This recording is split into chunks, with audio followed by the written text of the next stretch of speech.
One of the big problems, right, is when you're getting into real estate, especially now with YouTube, is you have just a million different channels, a million different directions. And, a lot of people, it's like, I always give the example, it's like, just because you read the menu doesn't mean you're going to be full, right? Or get the nutrients. And that's kind of how a lot of folks are on YouTube is they watch all these videos. They're an armchair warrior. They know about all the theories, but they've never put it into practice. So for me, back then, one thing that worked for me is like all I had was my little VHS tapes and the knowledge that I had. I couldn't go on YouTube or online and learn about wholesaling or flipping or commercial real estate or crypto or Amazon stores or blah, blah, blah, blah that makes money, right? So I had one thing I could do and I did it.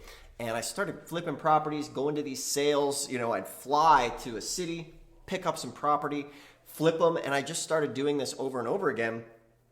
And actually at the time I was living in Canada and it was cold and growing up listening to the Beach Boys, I'm like, as soon as I make enough money, I'm moving to California. So I found myself, I was 20 years old and I had $40,000 in my account, which was way more money than I ever thought possible, just in a very short time through real estate. So I'm like, see you later, Canada.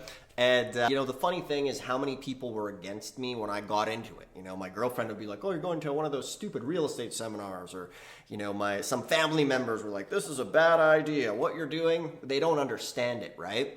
And that's going to be one of your biggest challenges, whether it's your spouse, your family member. Remember, especially a spouse can be a big one because they want to keep you safe. They want to protect whatever it is, right? Because if you go and do something new and you make a mistake, then you're risking that, whatever, nest egg or the credit card or all that sort of stuff that you're, going to spend the money with. So it's going to be hard sometimes for some people if you don't have support. And it's also going to be hard if you've made mistakes and lost money before.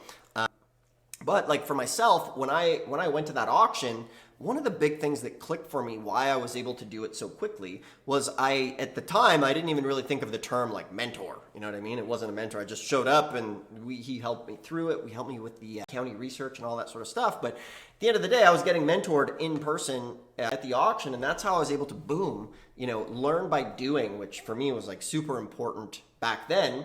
And then I went on, and because of that, I had the communication. I'd bounce ideas and properties off them, and that really helped me just rocket ship my success in tax liens and deeds. So, one of the things that we do now is this YouTube channel. We teach beginners how to do it. We give away tons of free information on this channel. But another thing that we do is for folks who want to learn by doing.